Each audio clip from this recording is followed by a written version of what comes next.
अच्छा, sweetness in carbohydrates की अगर हम बात करें तो वो आपको पता है कि अगर मॉलिक्यूलर मास कम होगा तो स्वीटनेस ज़्यादा होगी, लेकिन जैसे-जैसे मॉलिक्यूलर वेट बढ़ता जाएगा स्वीटनेस कम होती जाएगी। इसी तरह से मोनोसैकेराइड जो है उसमें चूँकि एक मॉलिक्यूल पाया जाता है शुगर का, उसकी मिठास सबसे ज़्यादा है, लेकिन जो डाइसैकेराइड होगा वो उसमें 2 मॉलिक्यूल्स मिल रहे हैं शुगर के, उसकी मिठास मोनोसैकेराइड की निस्बत कम हो जाती है, और अगर ओलिगो में जाएँ तो उसकी मिठास डाइसैकेराइड की निस्बत और कम हो जाएगी। ठीक है? तो जितना मॉलिक्यूलर वेट बढ़ता जाएगा, मॉलिक्यूलर मास बढ़ता जाएगा, स्वीटनेस कम होती जाएगी। मॉलिक्यूलर मास कम होगा, स्वीटनेस ज़्यादा होगी। तो ये इम्पोर्टेंट एमसीक्यू है। इसके बाद अगर हम इसकी क्लासिफ़िकेशन देखें, तो क्लासिफ़िकेशन में जो कार्बोहाइड्रेट्स की है वो क्या है? मोनोसैकेराइड, डाइसैकेराइड, ओलिगोसैकेराइड और पॉलीसैकेराइड। ठीक है? ये इसकी क्लासिफ़िकेशन है। 4 इसको हिस्सों में क्लासिफ़ाई किया जाता है कार्बोहाइड्रेट्स को। सबसे पहले मोनोसैकेराइड को देख लेते हैं। मोनोसैकेराइड में मोनो का मतलब है 1 और सैकेराइड का मतलब है शुगर।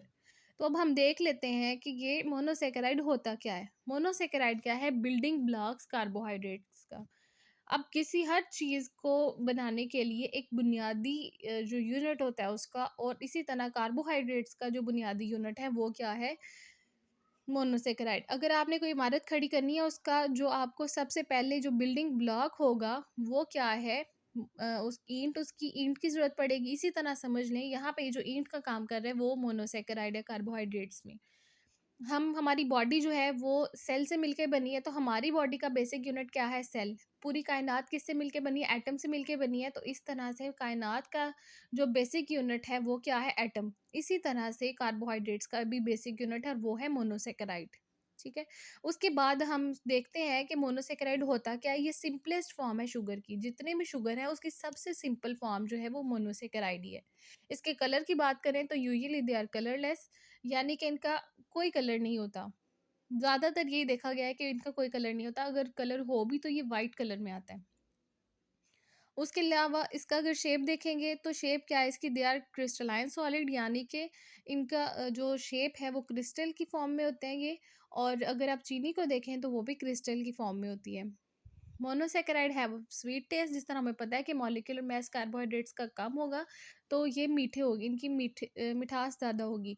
तो मोनोसैकेराइड में क्या है? 1 मॉलिक्यूल है शुगर का, सैकेराइड मीन शुगर। तो 1 मॉलिक्यूल होगा तो इसकी मिठास ज़्यादा होगी, तो हमें पहले पता है कि ये मीठे होंगे, तो इनका जो जायका है वो क्या है? Sweet in test.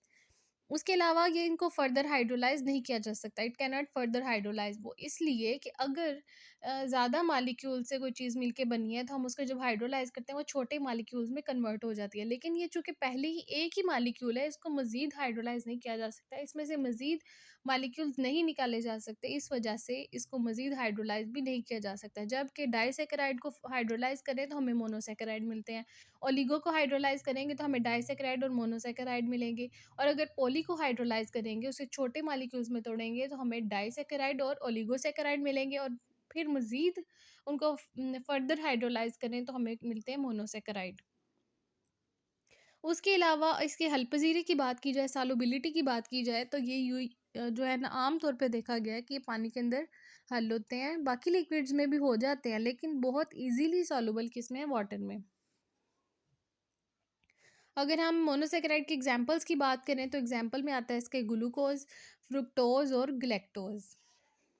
अब मोनोसैकेराइड की बात कर रहे हैं कि monosaccharide are building block of disaccharide, यानी कि डाइसैकेराइड को बनाने के लिए जिस ब्लॉक की आपको ज़रूरत पड़ेगी, जो बिल्डिंग ब्लॉक है वो कौन है? मोनोसैकेराइड। यानी एक मोनोसैकेराइड दूसरे मोनोसैकेराइड से मिलेगा तो 2 मॉलिक्यूल जब आपस में ग्लाइकोसाइडिक बॉन्ड के ज़रिए आपस में जुड़ेंगे तो वो क्या बनाएँगे?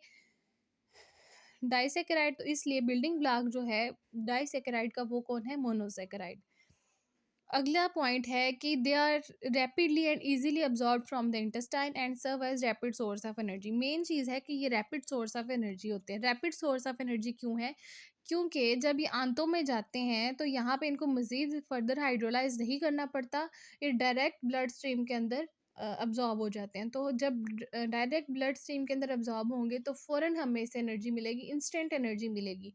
ग्लूकोज जो है वो मोनोसैकेराइड है, इसी वजह से ये फ़ौरन से हमें ग्लूकोज़ लेते ही, ग्लूकोज़ की ड्रिप लेते ही, ग्लूकोज़ पीते ही फ़ौरन इंस्टेंट एनर्जी इसीलिए मिलती है क्योंकि ये मोनोसेकेराइड और मोनोसेकेराइड हमारी आंतों में जाने के बाद, छोटी आंत में जाने के बाद फ़ौरन से ब्लड स्ट्रीम के अंदर शामिल होते हैं और हमें इंस्टेंट सोर्स ऑफ एनर्जी के तौर पे काम करता है, यानी रैपिड सोर्स ऑफ एनर्जी के तौर पे काम करेगा और हमें इससे इंस्टेंट एनर्जी मिलती है।